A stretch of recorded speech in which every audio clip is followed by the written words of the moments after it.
So this is a shop chair I recently built for down here in my basement shop, and let me show you how I built it.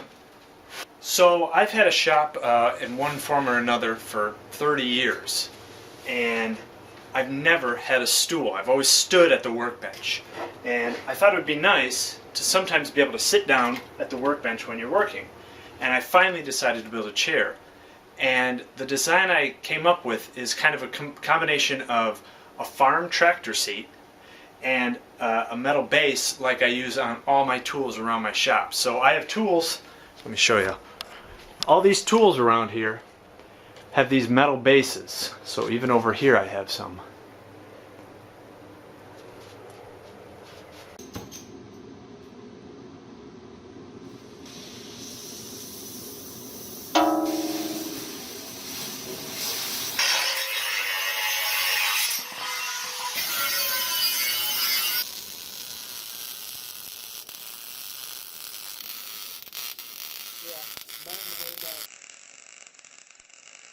And they're really great because they're strong and sturdy and they'll last forever, and they don't take up a lot of room.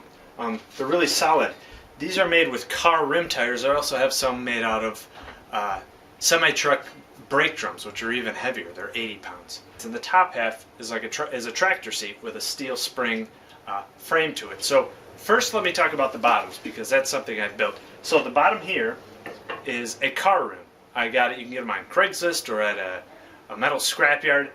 You can get them for under 10 bucks each. I got these, I think, $5 each. I got 5 for 25 bucks from a guy on Craigslist. This steel pipe, this is Schedule 40 steel. You get these, I think I got 20 feet of this for 20 bucks or 30 bucks. People sell them again on Craigslist or scrapyards, you can find them. And then I have a metal plate here. Now this is welded to this, and this is welded to a metal plate. I did put an angle on it because I thought it should be. I probably could have made it straight and gotten away with it, but I just looked at this and said, hey, it looks kind of like it's pitched back, but you'll see when you sit on it, it comes down straight. The footrest I added is just a piece of rebar, and I bent it, manually just bent it on the vise, and that was a little bit tricky to get it evenly bent, and then I just welded that on the bottom here. Now from here up was something I bought. I bought it on Craigslist for 20, 30 bucks, and there's two types of tractor seats you can buy that I've seen. There's like a stamped sheet metal, and then there's this cast iron. I went for the heavier cast iron. The stamped sheet metal you can buy, and they're kind of cheap and flimsy. This is much more heavy duty. It was really rusted. I had to grind all of this down. I ground it down with a metal 4-inch grind. There were already 2 holes drilled on the spring steel, and I didn't really want to drill in anymore, so I just used those and I bolted them up from the bottom. I coated everything in this flood penetrol, which is what I've used on all the steel here. It's kind of like a polyurethane. It's a paint additive, but it works great on metal from preventing it to rust. And I really love the look it gives. It gives it kind of like an old shiny metal look to it, and it stays like that, although it's covered in sawdust now. But it's a great little stool to have in the shop. Let me see.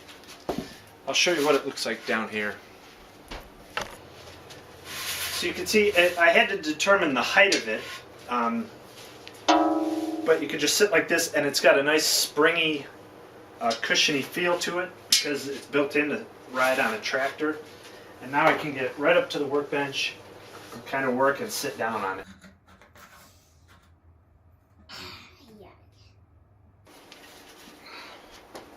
So even if you didn't want to make this for a workshop, you could make it for, it would be great for a bar stool, I think. Maybe you might go with a different base, but just this top, I've seen lots of bar stools that are made out of this. But again, I would go with the cast iron if you can find it, not the stamped sheet metal, which looks a little cheaper.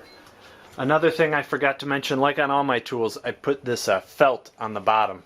So it's not just metal riding on the bottom of all the... It's not metal right on the floor. I have felt on here so it slides.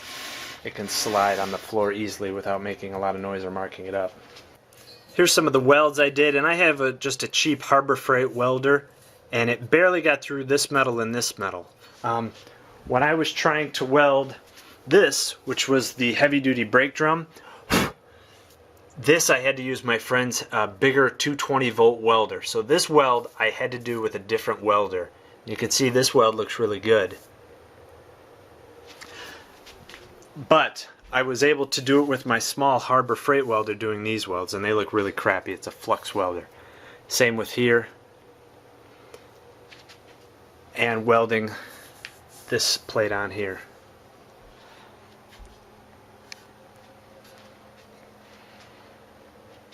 But it's just something really nice to have to sit down. It's comfortable, it's unique, it's not just a folding chair. And I like the footrest, I like the comfort of the seat and the springiness. So let me know what you think. I hope you like it, and thanks.